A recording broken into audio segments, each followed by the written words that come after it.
Good morning. आज हम क्या करते हैं, हमने एपी पढ़ा है, उसके बाद अर्थमेटिक मीन पढ़ा है। अब हमारा जो नेक्स्ट टॉपिक है, जो नेक्स्ट सीक्वेंस हमने पढ़नी है, ज्योमेट्रिक प्रोग्रेशन। सबसे पहले तो आप ये देखिएगा ज्योमेट्रिक प्रोग्रेशन क्या होता है। It is a sequence,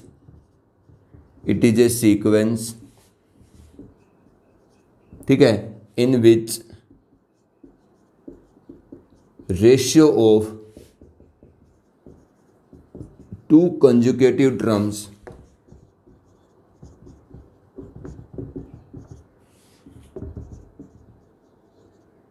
is always constant when a succeeding term is divided by its preceding term।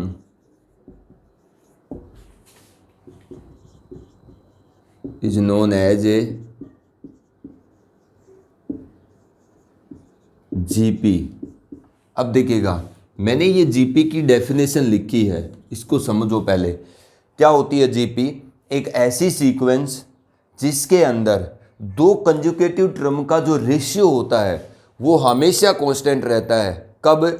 जब एक अगली टर्म को, मतलब सक्सीडिंग टर्म को, when A succeeding term is divided by it's preceding term. मतलब जीपी एक ऐसी sequence है जिस सीक्वेंस के अंदर दो कंजुकेटिव टर्म का डिफरेंस हमेशा कांस्टेंट रहेगा जब आप उन दोनों कंजुकेटिव टर्म के अंदर सक्सीडिंग टर्म को प्रीसीडिंग टर्म से क्या करेंगे? डिवाइड करेंगे। इसका क्या मतलब है? फॉर एग्जाम्पल, मैं कोई आपके सामने एक सीक्वेंस लिखता हूं कि जैसे ये 2 है, 4, 8, 16, 32, इस तरीके से सीक्वेंस चल रही है।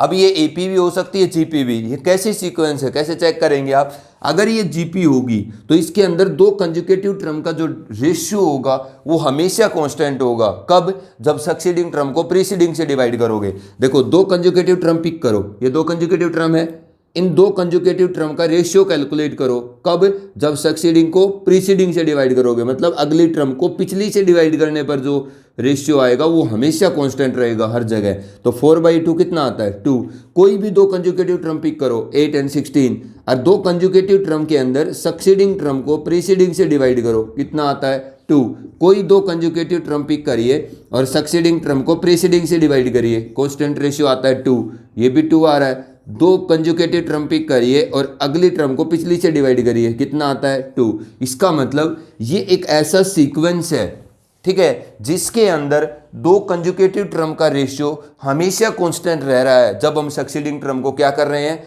प्रीसीडिंग से डिवाइड कर रहे हैं। सक्सीडिंग का मतलब अगली टर्म को पिछली से डिवाइड करेंगे, प्रीसीडिंग का मतलब पिछला, ठीक है। तो अगर आपके पास जो गिवन सीक्वेंस है उसके अंदर दो कंजुकेटिव टर्म का रेशियो हर जगह कांस्टेंट है जब सक्सीडिंग टर्म को प्रीसीडिंग से डिवाइड करते हैं, ठीक है, तो वो जो सीक्वेंस है या वो जो सीरीज है उसको आप क्या कहेंगे? Geometric progression. उसको क्या कहेंगे? Geometric progression is known as the geometric progression. And that constant ratio, और वो जो ये कांस्टेंट रेशियो की आप बात कर रहे हैं जो हमेशा कांस्टेंट रहता है पूरी जीपी के अंदर, that constant ratio is known as common ratio of GP.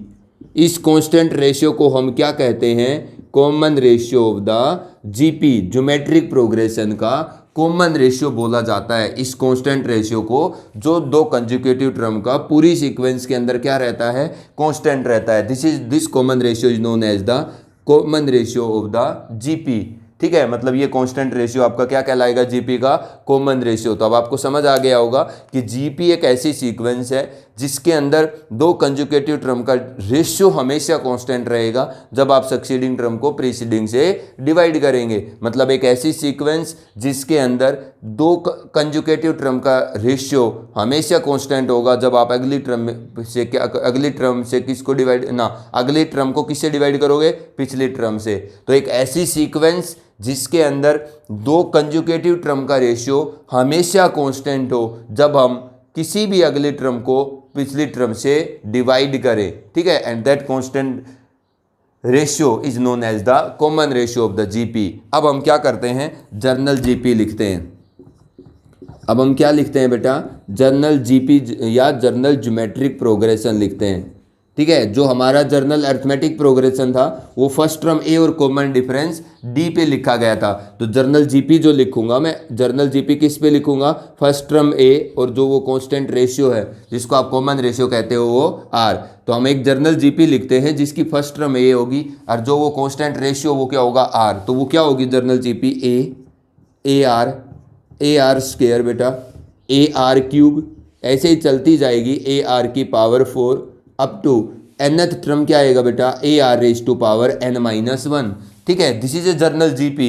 देखो यहाँ फर्स्ट टर्म है आर की पावर 0 है, यहाँ सेकंड टर्म है आर की पावर 1 है, यहाँ थर्ड टर्म है आर की पावर 2, पोजीशन से एक कम है ना आर की पावर, यहाँ फिफ्थ टर्म है आर की पावर 4, पांचवी टर्म आर की पावर 5 से एक कम। तो nth टर्म के अंदर आर की पावर क्या मिलेगी, n से एक कम। जैसा हमारा सिस्टम चल रहा था, ठीक है, उसके अकॉर्डिंग हमने nth टर्म को क्या लिखा है, ए आर की पावर n-1। क्यों, क्योंकि हर टर्म के पास ए आ रहा है मल्टीप्लाई में, वो नहीं बदल रहा है, लेकिन आर की पावर पोजीशन के अकॉर्डिंग बदल रही है। फर्स्ट टर्म में आर की पावर 0 है, सेकंड टर्म में 1 है, थर्ड टर्म में 2 है, फोर्थ टर्म में 3 है, फिफ्थ टर्म में 4 है। मतलब जो पोजीशन होती है उससे एक कम पावर होती है। देखो फोर्थ टर्म में 3 है, थर्ड टर्म में 2 है, फिफ्थ टर्म में 4 है, एक कम है ना, तो इसका मतलब nth टर्म में क्या मिलेगी, n-1। तो this is the general GP with first term a and the common ratio r. ये हमारी क्या है, जर्नल जीपी है। तो इसका मतलब हमें यहाँ से क्या पता चल गया कि एक जीपी का जो nth टर्म होता है tn, जिसको आप स्मॉल an भी कहते हो, जिसको आप l भी कहते हो, ये क्या होगा, ए आर की power n-1। This is known as the general term of a GP, या nth टर्म कहो, चाहे इसको लास्ट टर्म कहो, चाहे आप इसको जीपी की जर्नल टर्म कहो। तो जीपी की जो nth टर्म या लास्ट टर्म या जर्नल टर्म होती है वो ए आर की पावर n-1 होती है, ठीक है। तो ये हमने जर्नल जीपी लिखी है with the first term a and the common ratio r. आप देख लो इसके अंदर कहीं पर भी दो कंजुगेटिव टर्म पिक करो, ये दो कंजुगेटिव टर्म है, कंजुगेटिव का मतलब लगातार, गैप नहीं होना चाहिए। इन दोनों कंजुगेटिव टर्म में अगर मैं सक्सीडिंग टर्म को प्रीसीडिंग टर्म से डिवाइड करता हूँ तो a bar a r by a r square by r, a r cube by a r square r, a r की power 4 by a r cube, क्या बचता है, आर। तो ये आपकी फर्स्ट टर्म है और कॉमन रेशियो आर पर एक जीपी लिखी गई है जिसके अंदर दो कंजुगेटिव टर्म का रेशियो हर जगह कांस्टेंट है जब आप अगली टर्म को पिछली से डिवाइड करते हैं, मतलब सक्सीडिंग को प्रीसीडिंग से डिवाइड करते हैं। अब देखिएगा, if a b c are in GP, अगर 3 नंबर आपको जीपी में दिए जाते हैं, ठीक है, अगर a b c these 3 numbers are in GP, तो क्या होगा, अगर 3 नंबर जीपी में है बेटा तो दो कंजुगेटिव टर्म का रेशियो हर जगह कांस्टेंट होगा। तो बताइए, ये दो कंजुगेटिव टर्म है, इन 3 नंबर के अंदर ये दो कंजुगेटिव टर्म है, तो 3 नंबर अगर ये जीपी में है तो दो कंजुगेटिव टर्म का रेशियो हर जगह कांस्टेंट होगा, सेम रहेगा ना। तो b by a is equal to क्या होगा, c बाई बी। अगर मैं क्रॉस मल्टीप्लाई करता हूँ बेटा तो बी स्क्वायर कितना आएगा, a इंटू सी। इसका मतलब क्या हुआ कि अगर आपके पास 3 नंबर कभी भी जीपी में बोले जाते हैं तो बीच वाला नंबर का स्क्वायर फर्स्ट और थर्ड नंबर के किसके इक्वल होगा, प्रोडक्ट के इक्वल। मतलब पहले और तीसरे नंबर की प्रोडक्ट के इक्वल आएगा कौन सा, बीच वाले नंबर का स्क्वायर। अब आपको समझ आ गया। अभी से आगे का पार्ट अब मैं समझाता हूँ। जैसे हमने एपी में किया था कि 3 नंबर अगर एपी में है तो बीच वाले का डबल क्या होगा, ए प्लस सी के इक्वल होगा। तो 3 नंबर अगर जीपी में होते हैं तो बी स्क्वायर किसके इक्वल होगा, ए बाई ए इंटू सी के इक्वल होगा। अब देखिए, अगर इससे ज़्यादा नंबर अगर जीपी में बोले जाते हैं तो क्या कंडीशन आप अप्लाई करेंगे। 3 नंबर जीपी के तो याद रख लेंगे आप। इफ आप एक बात को देखो, ये हमारी जर्नल जीपी है, ए, बड़े ध्यान से देखना आप इस प्रॉपर्टी को, ए आर स्क्वायर, ए आर क्यूब, और ये कहाँ तक जाती है, ए आर की पावर n-1 तक। तुम एक बात बताओ, इससे पिछली टर्म क्या आएगी, ए आर की पावर n-2। इससे पिछली टर्म क्या आएगी, ए आर की पावर n-3। यही आएंगे ना बेटा। इससे पिछली क्या आएगी, ए आर की पावर n-4। सही बात है। ये जर्नल जीपी है with the first term a and the common ratio r. यही हमारी क्या है, जर्नल जीपी है जिसकी फर्स्ट टर्म ए और कॉमन रेशियो आर है। आप एक बात देखो इसके अंदर, अगर मैं इस जर्नल जीपी की पहली और जो nth टर्म है, मतलब दो ऐसी टर्म की प्रोडक्ट करता हूं जो दोनों क्या है, स्टार्टिंग से और एंडिंग से सेम पोजीशन पे है, तो जीपी में ऐसी दो टर्म की product which are equidistant from the beginning and the end, तो ये बिगिनिंग से फर्स्ट है, वो एंड से फर्स्ट है, दोनों की प्रोडक्ट करो, a इंटू ए आर की पावर n-1, कितना आया बेटा, a और a की प्रोडक्ट तो a स्क्वायर r की पावर n-1, यही आएगा ना। अच्छा, इन दोनों की प्रोडक्ट करो, फर्स्ट बिगिनिंग से सेकंड पोजीशन की टर्म को मल्टीप्लाई करो जो एंड से सेकंड पोजीशन पे टर्म आती है, ए आर की पावर n-2, कितना आएगा, ए स्क्वायर आर की पावर n-1, दोनों आर की पावर को जोड़ोगे तो यही बनेगा। जो बिगिनिंग से थर्ड पोजीशन की टर्म है उसकी प्रोडक्ट करो आप, ए आर स्क्वायर की प्रोडक्ट करो जो एंड से थर्ड पोजीशन पे है, फर्स्ट सेकंड और थर्ड, ए आर की पावर n-3, तो ये भी कितना आएगा, ए स्क्वायर आर की पावर n-1, ठीक है। तो बिगिनिंग से अगर मैं फोर्थ पोजीशन की टर्म जो है उसको मल्टीप्लाई करता हूं जो एंड से फोर्थ पोजीशन की टर्म है इसके साथ, तब भी कितना आता है, ए स्क्वायर आर की पावर n-1। ये हमें क्या समझाता है कि एपी के अंदर ऐसी दो टर्म का sum which are equidistant from the beginning and the end is always same and that sum is always equal to the sum of first and last term of the AP. लेकिन GP में इसका उल्टा होता है, GP में क्या होगा, ऐसी दो टर्म की product which are equidistant from the beginning and end is always constant and that constant is known as constant is product of the first and the last term of the AP.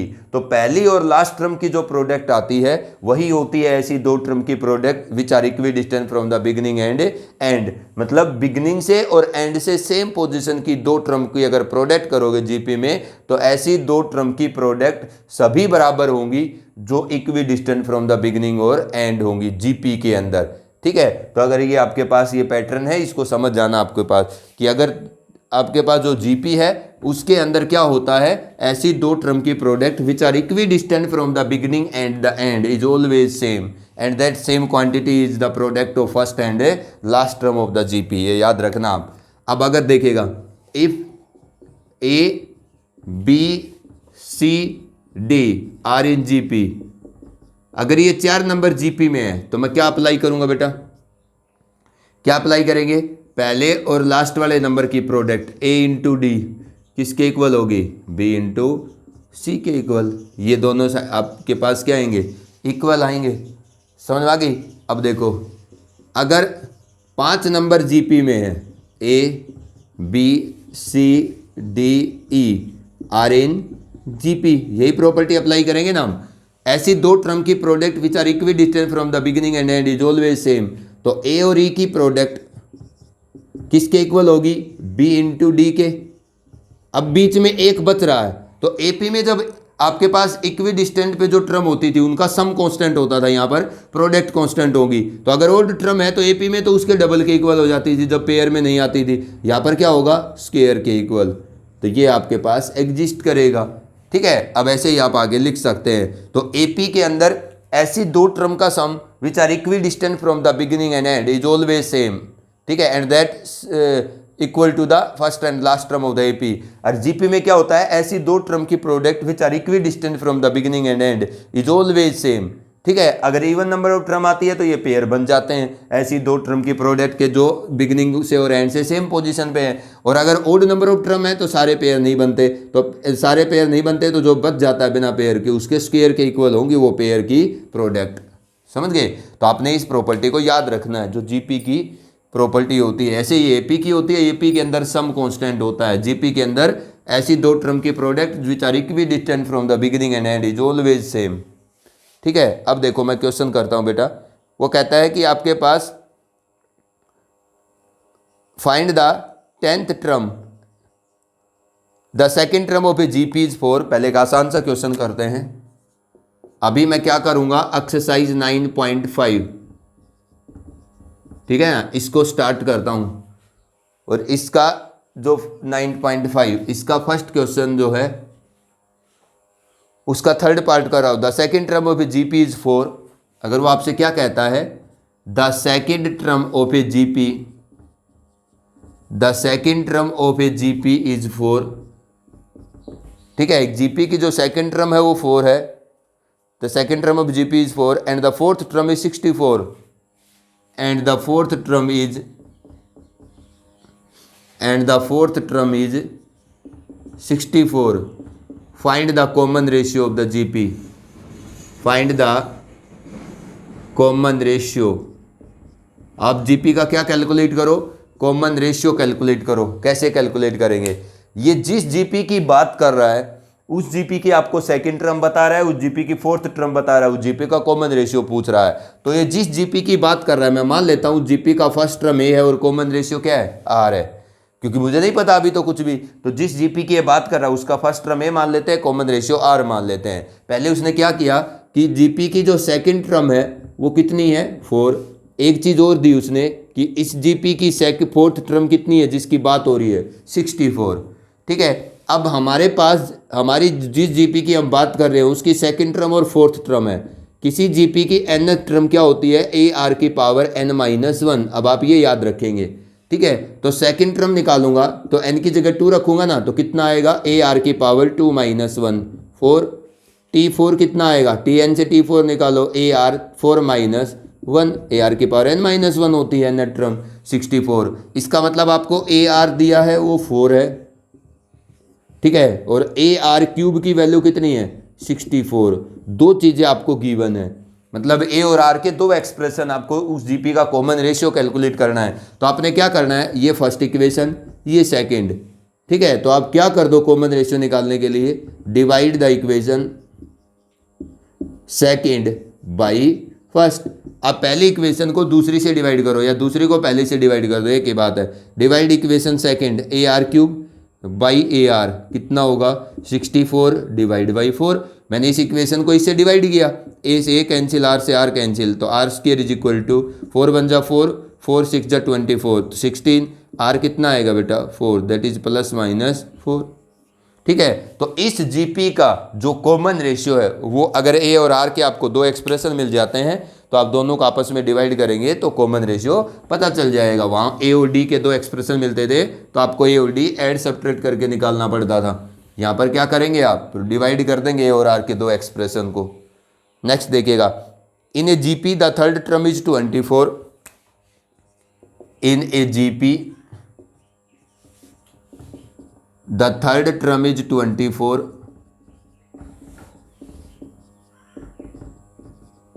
in a GP the third term is 24, sixth term is 192, sixth term is 192 and sixth term is 192. Find its 10th term। यही question आपने किस में पढ़े हैं, AP के अंदर भी पढ़े हैं। तो देखिएगा हम कैसे करेंगे, ये क्वेश्चन नंबर 3 है जो आपकी एक्सरसाइज 9.5 है, इसका थर्ड क्वेश्चन है ये। देखिएगा आप कैसे सोल्व करेंगे। क्या दिया हुआ उसने, किसी जीपी की थर्ड टर्म 24 है, सिक्स टर्म 192 है। तो जिस जीपी की बात कर रहा है मैं उस जीपी का फर्स्ट टर्म ए मान लेता हूँ और कॉमन रेशियो आर मान लेता हूँ। जिस जीपी की बात कर रहा हूँ उसकी थर्ड टर्म इसने कितनी बताई है बेटा, 24। और ये जिस जीपी की बात कर रहा है उस जीपी की सिक्स टर्म कितनी बताई है, 192। यही दोनों बातें बताई गई है। थर्ड टर्म का क्या मतलब हो गया, a r square is equal to 24। और सिक्स टर्म का मतलब हम टीएन से हम क्या कैलकुलेट करेंगे, किसी भी टर्म को कैलकुलेट करेंगे जिसका फर्स्ट टर्म और कॉमन रेशियो आपको दिया गया है। तो ये कितना आएगा, ए आर की पावर 6 - 1 5, दैट इज 192। मैंने अभी आपको बताया ए और आर के दो एक्सप्रेशन आपको मिल जाते हैं तो आपको अपनी जीपी की फर्स्ट टर्म और कॉमन रेशियो निकालना आना चाहिए। कैसे, दोनों को आपस में डिवाइड कर दो।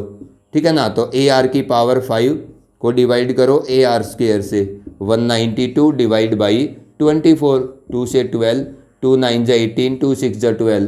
ठीक है, 2 6 = 12, 2 4 = 8, 2 8 = 16, 2 3 = 6, 2 2 = 4, 2 2 = 4, 2 4 = 8, 3 8 = 16 24, तो 8 आ जाएगा। एक से ए कैंसिल, आर स्क्वायर से आर स्क्वायर कैंसिल, तो क्या बचा बेटा, r cube is equal to 8। तो r cube is equal to 8, तो दिस इज 2 की पावर 3। तो आर क्यूब 2 की पावर 3 इक्वल है, तो इसका मतलब आर की वैल्यू कितनी है, 2। दोनों की पावर इक्वल है तो दोनों बेस आपस में इक्वल होने चाहिए। ठीक है, तो ये हमारे पास जिस जीपी की ये बात कर रहा है उस जीपी का कॉमन रेशियो कितना आता है, दोनों को डिवाइड करते हैं तो 2। आर की वैल्यू 2 कहीं भी रखो आपको ये मिलेगा, a इंटू आर स्क्वेयर यहाँ रख दो, 4 इज इक्वल टू 24। तो यहाँ से a कितना आएगा बेटा 6, a मिल गया 6 आपको, r मिल गया 2। 10th टर्म निकालनी है तो tn क्या होता है, a r की पावर n-1। तो इस जिस जीपी की बात हो रही है उसकी 10th टर्म क्या आएगी, ए आर की पावर 9, ए कितना है 6, आर कितना है 2, 2 की पावर 9। आप इसको कैलकुलेट कर लीजिए, ये इस जीपी की कौन सी टर्म है, 10th टर्म है। तो इस तरीके से हम कैलकुलेट करते हैं first term and common ratio जब हमें दो टर्म की वैल्यू गिवन होती है। तो ये जीपी का कॉन्सेप्ट है, जैसे आपने एपी में किया था, यहाँ पर फर्स्ट कॉमन डिफरेंस की जगह कॉमन रेशियो काम करता है। ठीक है, अब देखिएगा next, for what value of n, ये क्वेश्चन आप अपने आप करेंगे। Which term of this GP, अब देखिएगा नेक्स्ट क्वेश्चन, क्वेश्चन नंबर, ये आपका 5th क्वेश्चन का फर्स्ट पार्ट है। विच term of the GP, which term of the GP, ये एक जीपी गिवन है 18 माइनस 12 और 8। विच टर्म ऑफ दिस जीपी, ऐसे चलती चली जा रही है ये, इज 512/729। वो क्या कहता है आपसे कि आप ये बताओ कि इस जीपी में 512/729 किस पोजीशन पर आएगा। तो आपको अब क्या पता है, वैल्यू पता है, वैल्यू से आपको किसी की पोजीशन, मतलब ये वैल्यू इस जीपी में कौन सी टर्म होगी आपको ये बताना है, मतलब इस वैल्यू की पोजीशन बतानी है। तो मैंने आपको एपी में भी बताया था कि अगर किसी सीक्वेंस में किसी वैल्यू की पोजीशन बतानी है तो आप उस वैल्यू को क्या रखो, टी एन की जगह लिखो, ए बता आर ना एन बताएगा कि वो किस पोजीशन पे है। तो अगर 512/729 की जीपी में पोजीशन निकालनी है तो आप टी एन की जगह क्या लिखिए, 512/79। उस टाइम पर जब आप टी एन की जगह जो नंबर रखोगे एन उसकी पोजीशन बताएगा। ए कौन है जीपी का 18, आर कौन है, जब आप किसी भी अगली टर्म को पिछली से डिवाइड करते हो 8/-12, 4 2 8, 4 3 12, तो माइनस का 2/3, और आर की पावर कितना है n-1। अब ये कितना हो जाएगा बेटा, कितना होगा, अब 18 से डिवाइड होगा ये पहले तो, 512/729 इंटू 18 इज इक्वल टू -2/3 की पावर n-1। अब आप इसको सोल्व करेंगे, जहाँ तक ये सोल्व होता है, 2 9 जा 18, 2 2 जा 4, 1 5, 2 5 जा 10, 2 6 जा 12, ठीक है ना। अब 256 divide by 729 into 9 is equal to -2/3 की पावर n-1। ठीक है, और कुछ भी कैंसिल होता है, ये 2 पे कैंसिल हो सकता है, 256। अब एक काम करिए, ऊपर कितना हो गया 256, नीचे कितना बनता है टोटल, 9 9 जा 81, 9 2 जा 18 और 8 16, ठीक है ना, 26 हो गया ना, 9 9 जा 81, 9 2 जा 18 और 8 26, और 9 7 जा 63 और 2 65 इज इक्वल टू -2/3 की पावर n-1। अब -2/3 की power n-1 is equal to 256 divide by 6521।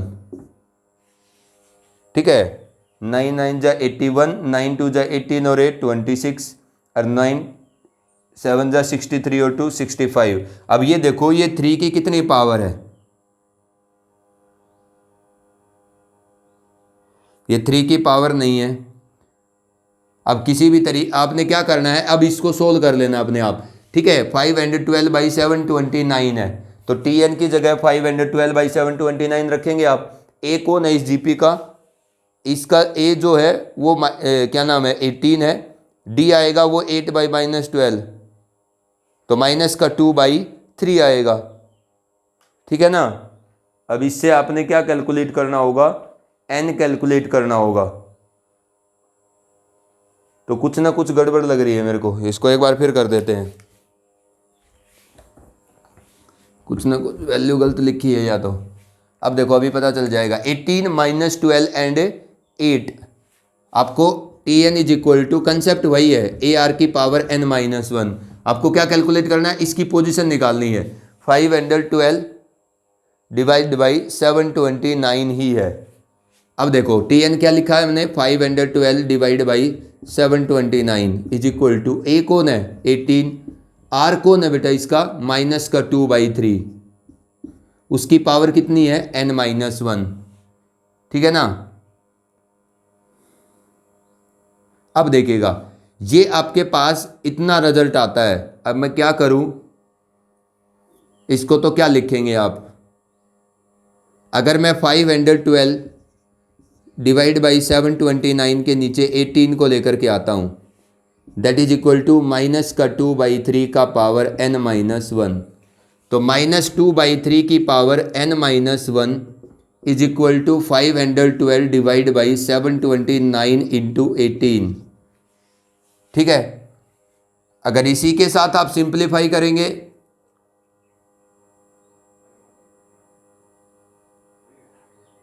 तो देखो -2/3 की पावर n-1, ठीक है, तो ये कितना होगा 2 9 जा 18, 2 2 जा 4, 1 5, 2 5 जा 10, 2 6 जा 12, तो ये 256 डिवाइड बाई कितना आएगा 9 9 जा 81, ठीक है ना। ये 3 की कितनी पावर है 9 9 जा 81, 9 2 जा 18 और 8 26, और 9 7 जा, ये आप ये बताओ ये पावर कितनी है 3 की, ये तो 3 की 2 पावर है, ठीक है ना, क्योंकि दो पावर निकालनी है ना तो दोनों के बेस इक्वल करने पड़ेंगे। तो ये 3 की कितनी पावर है 729 को आप 3 से डिवाइड करो, कितने में जाता है 3 2 जा 6, 1 7, 3 4 जा 12, 3 3 जा 9, 3 8 जा 24, 1, 3 2 जा 6, 3 7 जा 21, तो ये 3 9 जा 27, 3 3 जा 9 और 3 1 जा 3, 1 2 3 4 5 6, तो 6 पावर है ये है 3 की, ये 3 की कितनी पावर है 6, और ये 9 बचा है, तो 729 तो 3 की पावर 6 है, और 9 कितना है 3 का स्क्वायर है। अब 256 2 की कितनी पावर है -2/3 की पावर n-1 इक्वल टू 256 2 की कितनी पावर होगी, ये कितना हो गया 3 की पावर 9 8, 3 की पावर कितना आ रहा है 6 + 2, तो ये ऊपर वाला 2 की पावर 8 है, और नीचे कितना हो गया 3 की टोटल पावर 8 हो गया। अब माइनस का 2/3 की पावर n-1, इसको मैं 2/3 की पावर 8 लिखूँ या -2/3 की पावर 8 लिखूँ, एक ही रिजल्ट आएगा ना, ये क्योंकि इवन पावर है तो रिजल्ट एक ही आएगा, तो मैं -2/3 की पावर 8 लिख सकता हूँ ना इस चीज़ को। अब ये -2/3 की पावर n-1 -2/3 की पावर 8 के इक्वल है, तो इसका मतलब दोनों की पावर इक्वेट करनी पड़ेंगी, तो यहाँ से n कितना आएगा 9, इसका मतलब इस एपी के अंदर, इस जीपी के अंदर जो 9th टर्म है वो क्या मिलेगी आपको 512/729 मिलेगी। अब आपने क्या करना है, इस एक्सरसाइज के 10 क्वेश्चन करने हैं पहले, ठीक है ना।